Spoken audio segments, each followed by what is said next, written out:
disconnect between finance and the real economy, even though there is a lot of innovation going on and rebundling in fintech. Innovators are not innovating in a holistic way. Let us look at the payment sector, the most, if you want, advanced and mature sector in financial services in terms of innovation. And yes, there we are seeing innovation that integrates payment with digital marketing, so at the distribution sort of channel. But what we are not seeing is the integration or the holistic innovation of payment processes, supply chains, and the logistics. It's kind of like the segregation that's been around in banking for a very long time, back offices, middle offices, and the front office. And we started innovating in sort of a separate fashion. And only now are we at a stage where we can look at this holistically. We do need to innovate holistically and see payment processing, supply chain, and logistics as one. Hello, I'm your host, Effie Pilarino, and today I'm delighted to be joined by Professor Warwick Powell to discuss this important topic and more. Welcome, Professor. It's a pleasure to be with you, Effie. I've waited a long time to get an invitation. Well, I mean, I was going to share with our audience that we have been conversing on LinkedIn for a long time, and this is a great opportunity. And thank you for making this possible. You are in Australia, I am in Switzerland, so we had to, compromise and find the time to do this recording. I'm really excited because you bring a very unique skill set and perspective. You're a professor at the Queensland University of Technology. You are an entrepreneur, and we will be talking about that and all your recent ventures that are in the direction of Web 3. But I have to mention also that you are a fluent Chinese speaker and you write the language, which is not something that is to be undermined. And you are an author with an upcoming book that we will be discussing. So let's start. Tell us, first of all, your current involvements on the nonprofit side, as I know that you are very interested in societal issues, whether it is from an urban planning perspective or a sustainability perspective. So let's start with that.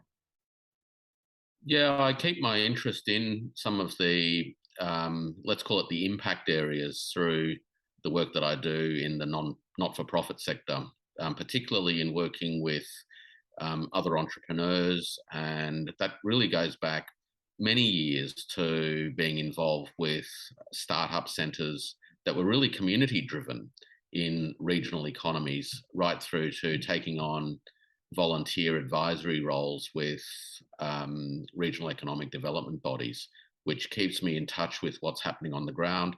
But it also opens up tremendous opportunities to meet incredibly innovative and imaginative and passionate people. So, it's an important thing, I think, for people to do.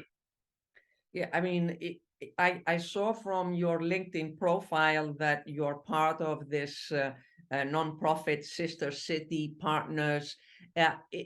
Are these all about community planning, urban planning, or what areas are you more involved in?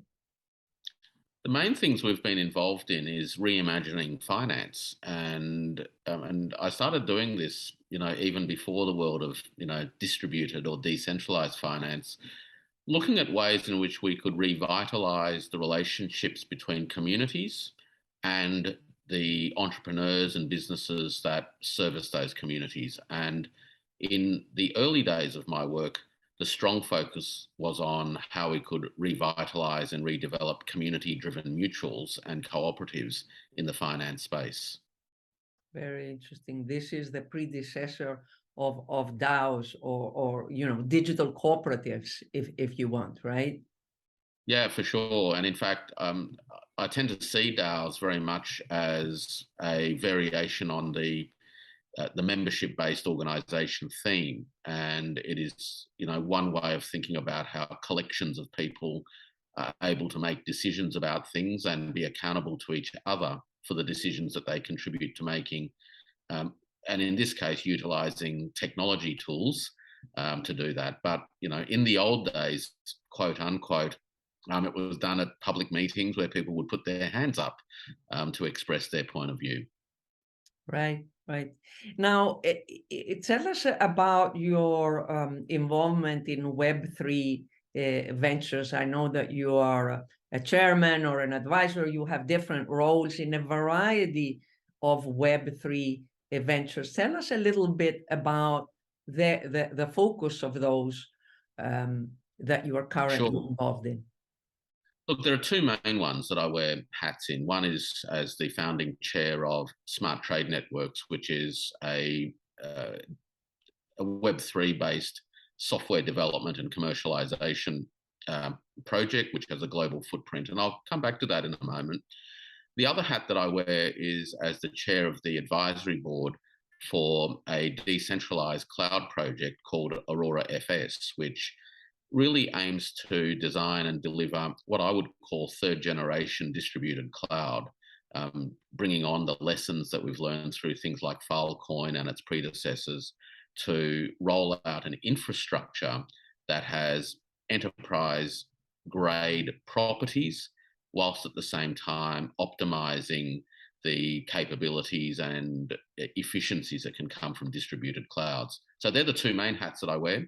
Smart Trade Networks is predominantly focused on the design, research and development, and ultimately implementation of supply chain related infrastructure, but not so much from a track and trace point of view, though that's an important element of supply chains. But how tracking and tracing and data integrity in supply chains contributes to more effective, more efficient, and more meaningful finance solutions for supply chains, their participants, and the communities that revolve around them. So it is about how we use Web3 infrastructure, Effie, to reconnect finance with the real economy. So this is the topic that is fascinating to me. How do you think of this disconnect between finance and the real economy? And I mean, is this an elephant in the room that has been there for a while, and we haven't, paid attention to it? And even while we've been innovating with fintech, have we ignored this disconnect and even maybe made it bigger? Look, there are some big questions in there. Yeah. And I think it's fair to say that historically, and particularly in the last 30 or so years, that we have seen the emergence of a pattern of financialization that has involved a disconnection between the real foundations of value and the monetization dynamics of notional value creation. And I say notional value creation because at the heart of the questions that you've asked, in my view, is how it is that human beings and human societies approach the question of value itself. And for mine, push comes to shove, value must come from the things that human beings and societies care about. And money, if you will, is nothing more than a way of accounting for that. And when money as a way of accounting for value becomes disconnected from value itself, then we have started to lose sight of how money delivers useful services to societies. Now, going back to the supply chain story, supply chains exist in part because societies or sophisticated modern economies have a social division of labor.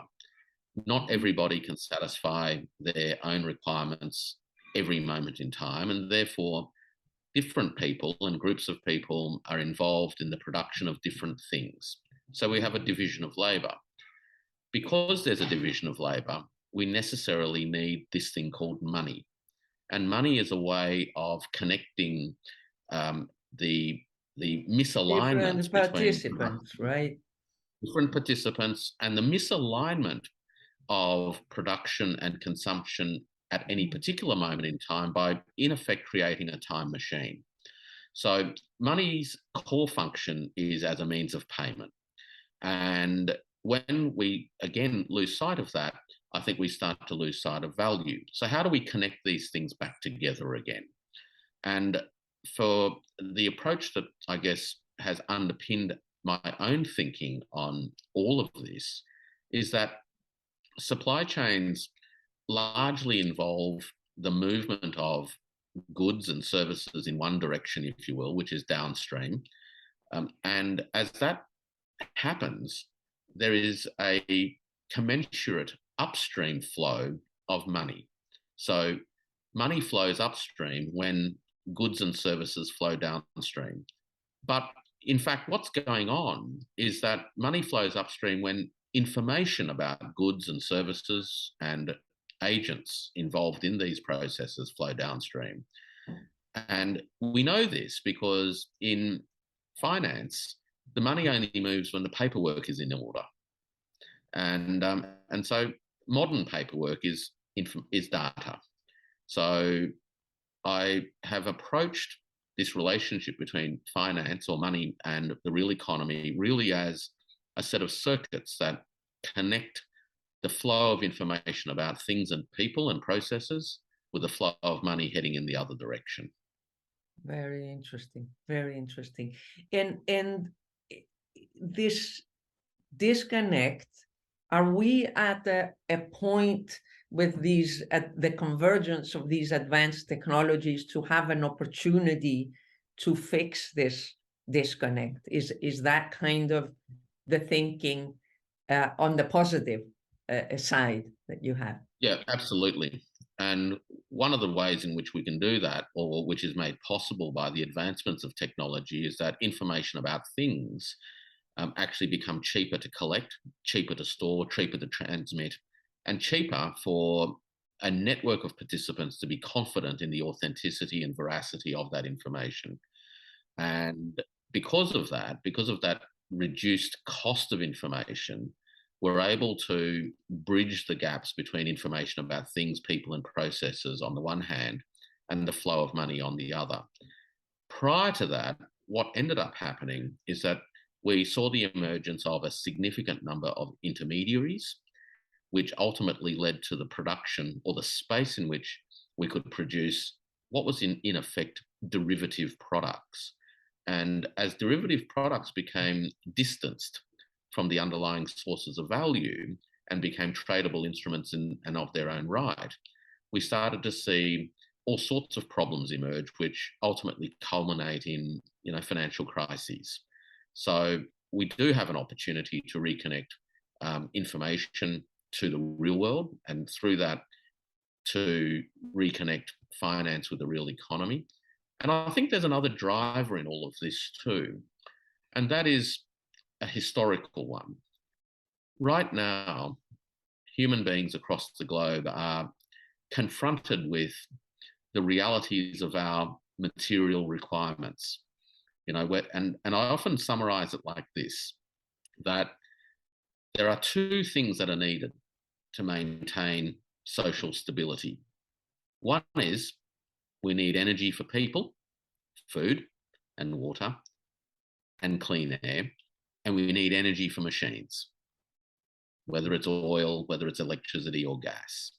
And if any one of these two things starts to break down, then we're going to start to have serious problems. And right now we're confronting a world where, in fact, we've got challenges on both, and they're both very, very real.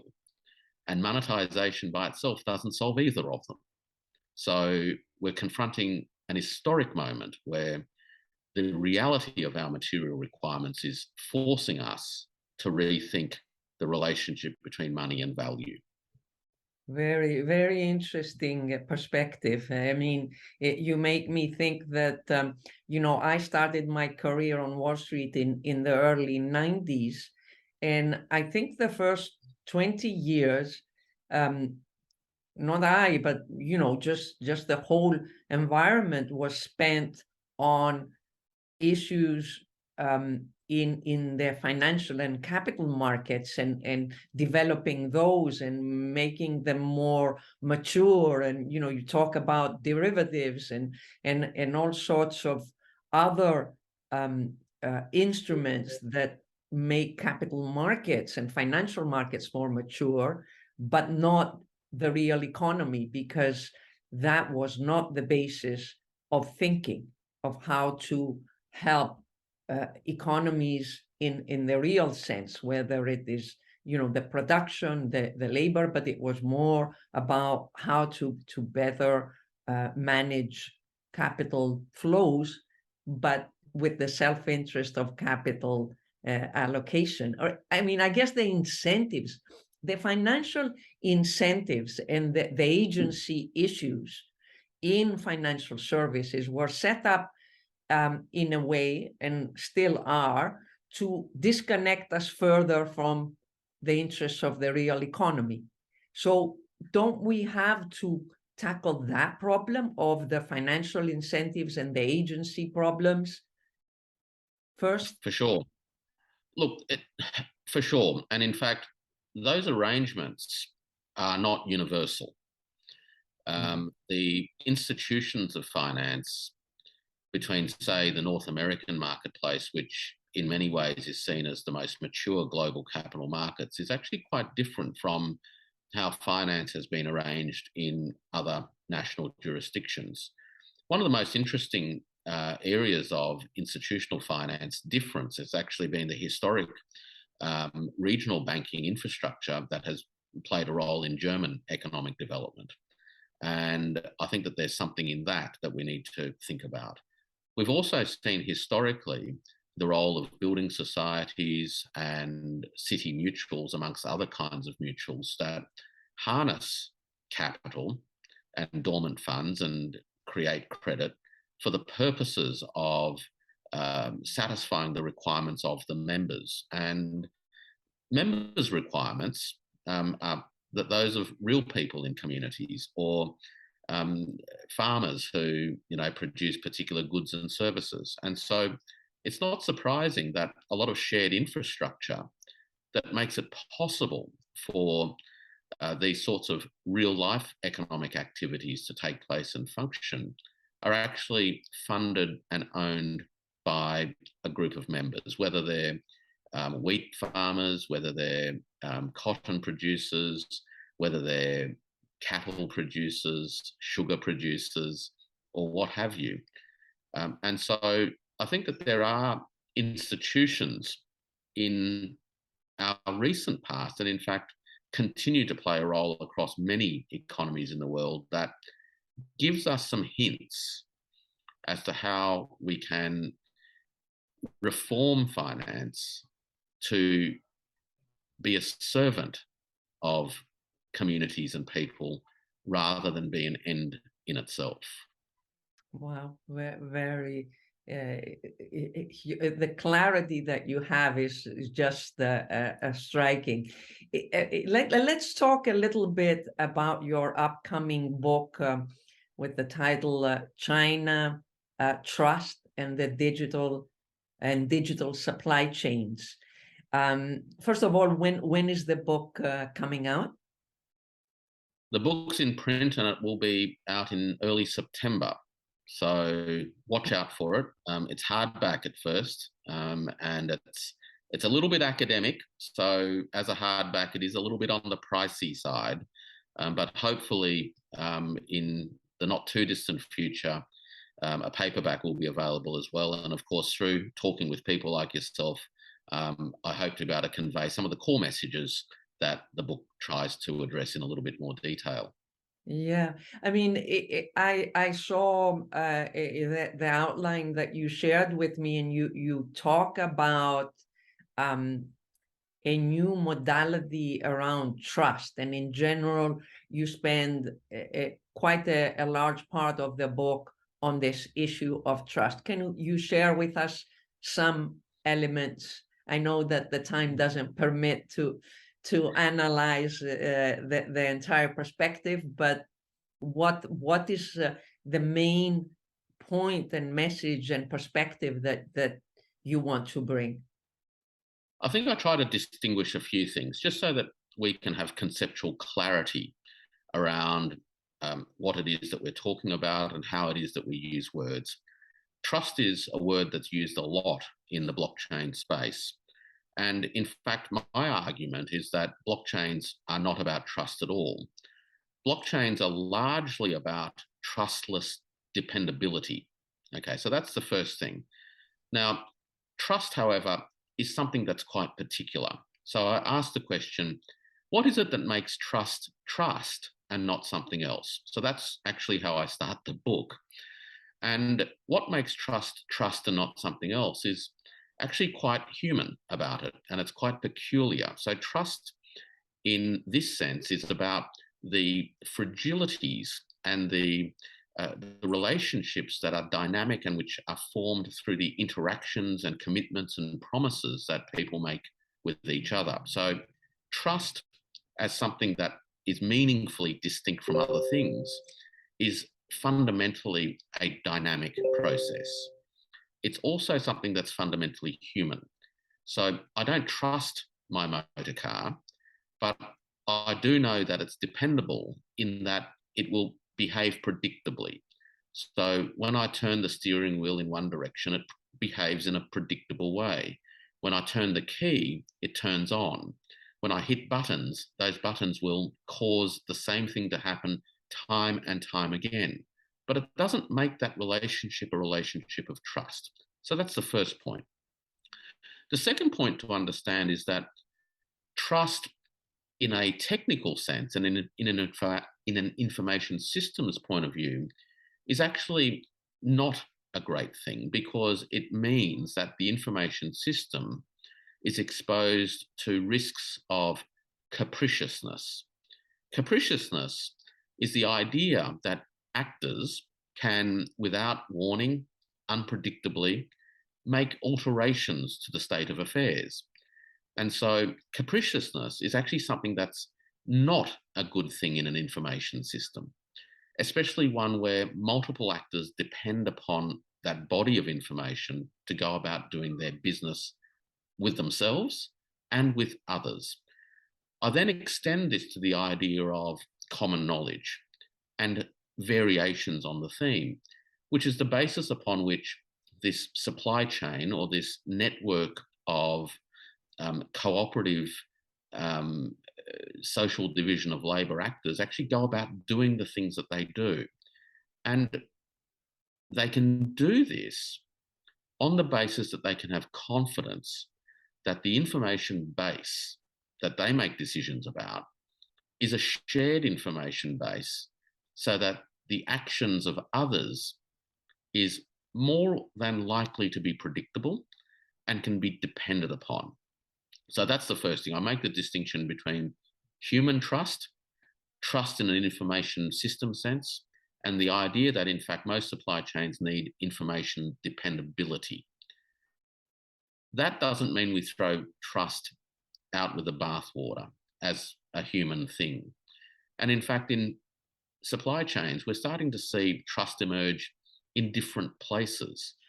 And the book addresses that briefly in terms of the emergence of how social networks act as the glue, if you will, that hold together new modes of consumer behaviours, where not only do consumers depend upon reliable information, but they actually gain insights into products and services and suppliers and supply chains by leaning on their networks of friends and associates and sharing information and experiences amongst each other.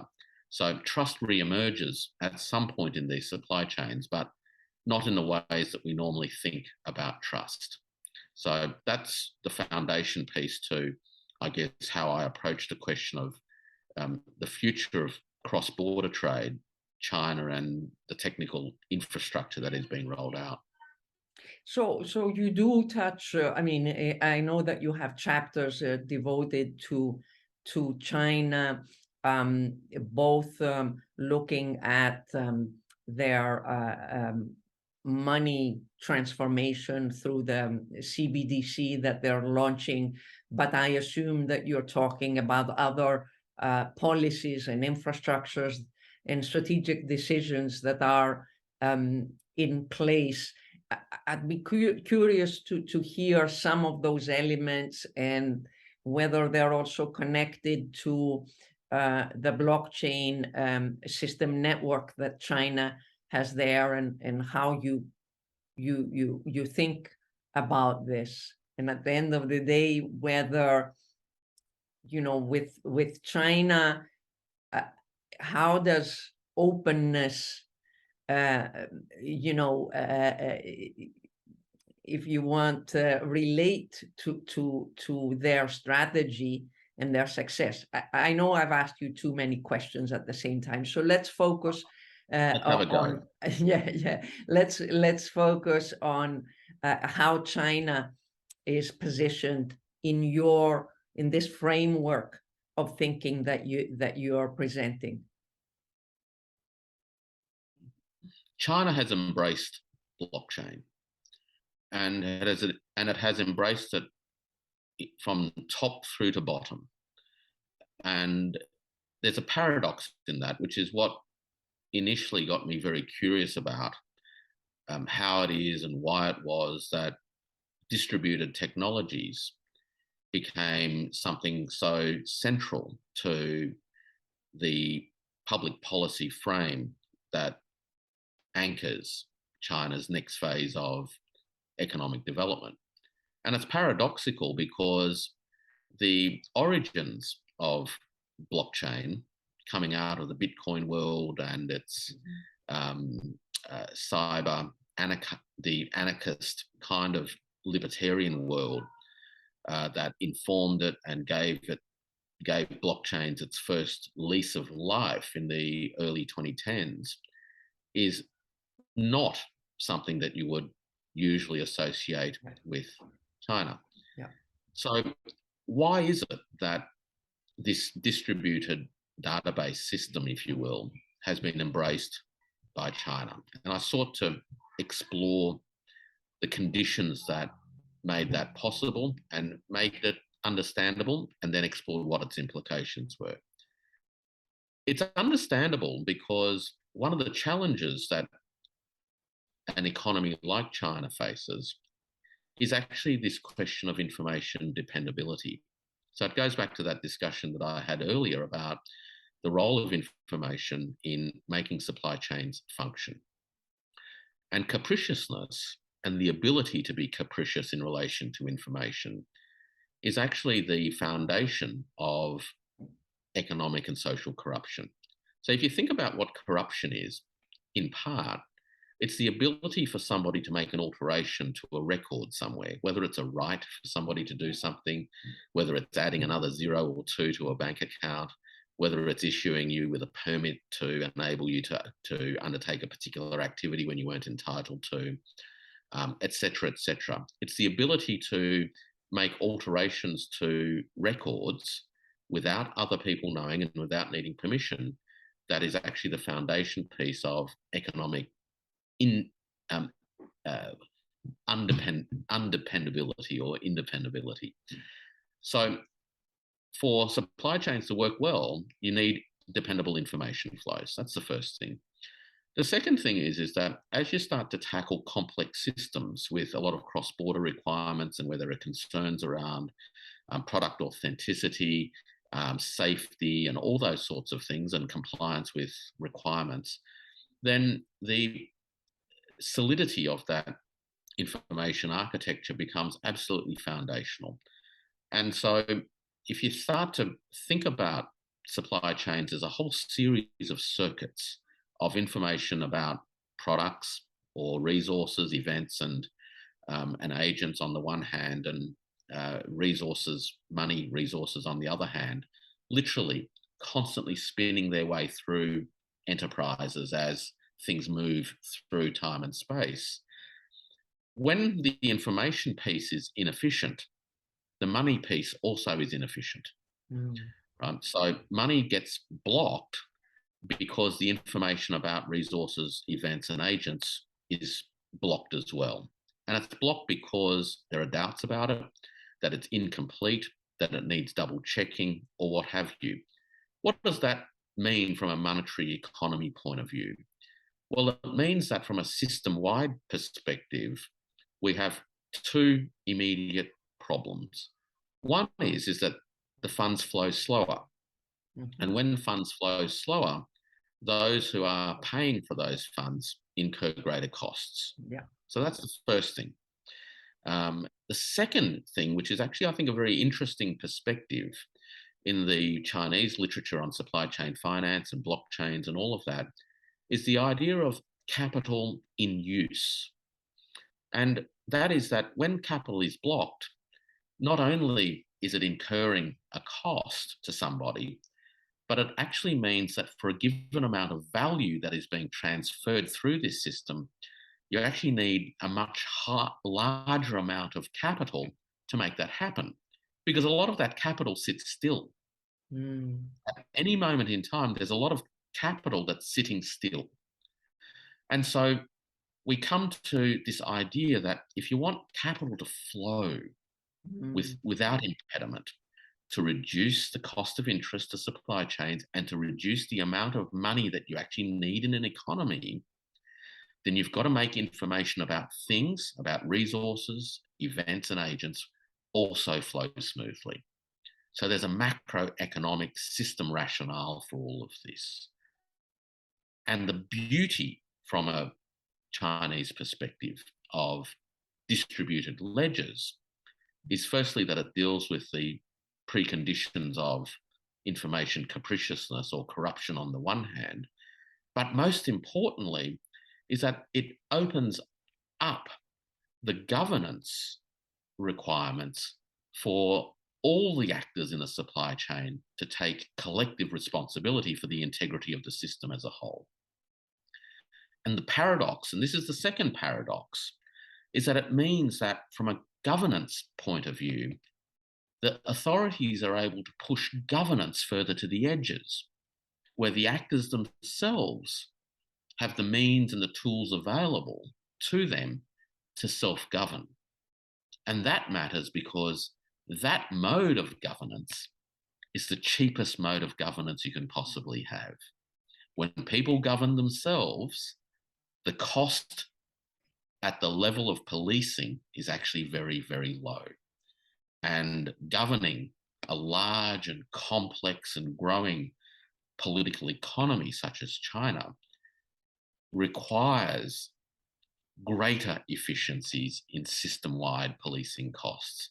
And this is a great way of looking at it. Warwick, I must say that this should become a classic oxymoron of how China, right, they stereotypically think as a very world economy and a very hierarchical and governed top down and so on. I don't want to make any political statement, even as it moves towards a market economy, we still think of it as a state where, you know, power and control remains at the top. And here we are today seeing this oxymoron that you just described. But two questions. You talked about China adopting blockchain. Are we already seeing that in the real economy? What are 2 or 3 examples that you could share with us? And are these, across in the real economy in different sectors, or has it started in a very particular small scale area, and this is something that is expected to scale? Chinese public policy is an interesting creature, and there is a long history of geographical variation in terms of the design and testing of different policy instruments and approaches. And the approaches on blockchain is no different. Regions are actively vying for talent, they're vying for leadership in the space, they're investing significantly to grow capability and design know-how and solutions and products. And there are a myriad of application cases that are starting to emerge at both the product level, if you will, and also at a foundational infrastructure level. At a product level, we're seeing things like the integration of distributed ledgers with the Chinese Fapiao system.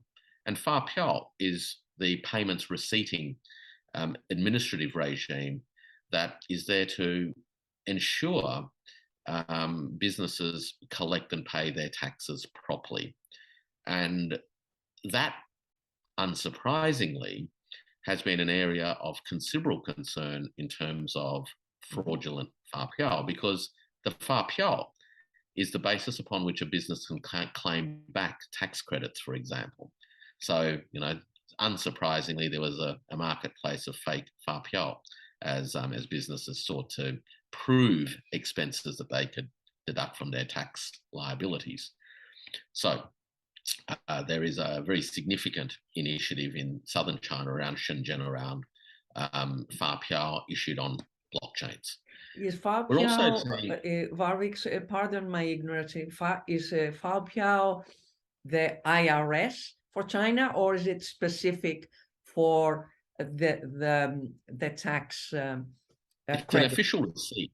It's an official receipt that you're meant to receive when you make a payment for goods. So it's very B2B in terms of its application case. So when you're exporting, for instance, and you're sending stuff into China, and you send an invoice and you receive payment, you're meant to receive an official Fapiao. And businesses that buy and sell from each other, you're meant to receive a Fapiao as your proof of sale and proof of receipt, and you use that as a basis of claiming those deductions. So that's one application case, and that really goes to the heart of financial documentation fraud. We're also seeing blockchains used in the legal environment as a way of storing and validating a whole range of legal documents to overcome problems around document fraud generally. So I think that that's an interesting case study as well. The supply chain space is also one where we are seeing a lot of activity and developments, and it remains a little bit variable and patchy, but there are some interesting infrastructures that are emerging as well. And there has been some interesting cross-border applications in terms of private health records, where people's COVID vaccination status is stored on distributed networks that seeks to protect the privacy of that information, because it is stored at the edges, if you will, but which enables the customs authorities governing the movement of people between, say, Zhuhai and Macau to be confident that the people meet the relevant vaccination and test requirements. So there's quite a lot of explorations around this space, and I would expect that over the next 3 to 4 years that a lot of the R&D that has been taking place will begin to hit the market very, very hard. We're talking about R&D that is in the order of $500 million a year over the last so many years, So there is a lot of work in the pipeline coming through. This is dedicated to blockchain or R&D in Dedicated to blockchain. Dedicated to blockchain. It's a very substantial commitment made at various levels of government, as well as from the investment capital markets themselves. You know, with large companies, universities, medium-sized enterprises, as well as entrepreneurs, really driving the agenda forward. One of the most interesting developments is what's known as the Blockchain Services Network, or the Blockchain Enabled Services Network, which seeks to create not a blockchain itself, but an environment where multiple blockchains can coexist and interoperate and transmit data from each other. So I often think of it as like a multimodal transport exchange where containers of data arrive on, you know, a rail line that then get picked up and transferred over onto the boat, which then arrives somewhere else, which is then transferred onto a truck, which then goes onto the light rail or whatever it happens to be. And it's a series of data interchanges that enables information to flow across blockchain networks. And is it a bit a complex of data lakes in the traditional language, but these are not, you know, traditionally structured data lakes, but on ledgers?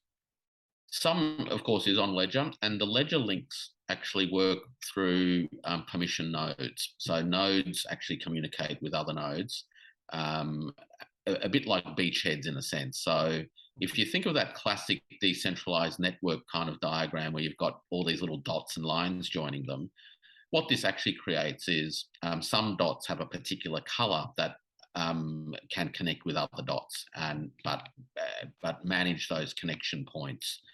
And those connected dots, if you will, are co-managed by the key participants who manage the different networks that are converging. And you've got to do that. Otherwise, the problems of essentially having an asset being tracked on two networks when you're not meant to have that happen becomes something that creates lots of problems downstream. So I think that that's a very interesting piece of infrastructure, and that is already doing some serious work with significant trade infrastructure, ports and customs, and those sorts of organisations to enable blockchain tracked digital paperwork, the information about things, to accompany the movement of the physical goods themselves, and ultimately to be able to trigger smooth payments. So there's a lot going on, and I think the next 2 to 3, maybe 4 years is going to begin to see the widespread adoption of this infrastructure, initially at a domestic level, but ultimately across global supply chains. Warwick, I mean, this was an amazing discussion, and I'm sure that we will catch up on another one and take deep dives and an update on developments and your point of view. Thank you very much for sharing your extremely unique and valuable insights from Australia about what is happening in China, and you know, your thoughts, especially around the real economy, where the bottlenecks are, where the real problems are that are propagated into finance. So the fact that you are emphasizing that if we look at the frictions in finance, we really need to look behind the scenes and see where they are in the real economy and address those problems with the advanced technologies. I hope that I kind of, my takeaways from our discussion you agree upon. And I'd like to ask you, before we close our discussion, what are you currently excited about in your work around, I guess, the smart network chains, or what is your most exciting driver at this point? Look, firstly, I should say that I love hearing other people's summary of some of the things that I think and talk about, because um, other people seem to be able to encapsulate it a lot better than I ever can. I'll try and take Thank you. notes in the future and reuse some of that summary. Look, some of the most exciting things for me is actually how we will deliver what I call e-commerce 3.0. And that is to make the next migration from the large scale e-commerce platforms that now dominate global commerce, but with one missing piece, and that is a chronic inability to guarantee the authenticity of the goods and the merchants who are playing in those spaces. And we're going to make that big step forward over the next 6 months to 12 months. We're certainly not going to be in the league of taking on, the massive platforms. They've got their own problems. Amazon last year spent somewhere in the order of $700 million trying to tackle fraud on its platforms. The year before, 400 million, and they're not the only ones. So I certainly wouldn't be picking on them as if they've got a problem. The problem is part of the business model and the architecture of how they go about generating revenues. And we're going to make the move. We meaning some of the work we're doing at Smart Trade Networks, but I think we meaning communities around the world, where as we confront the realities of our material requirements and our concerns for the world and the things that matter to us, the things that are valuable to people and communities. So this comes back to this issue of value. Then we're going to insist as communities on greater transparency around the resources, the events, the processes, and the actors who are involved in transforming things that we use in our everyday lives. And that is what excites me. Wonderful. Thank you so much again. And I will share with our audience all your links and contacts so they can be in touch with you when your book comes out and when you share your insights on LinkedIn and on the web. Thank you very much for having me, and enjoy the rest of your day.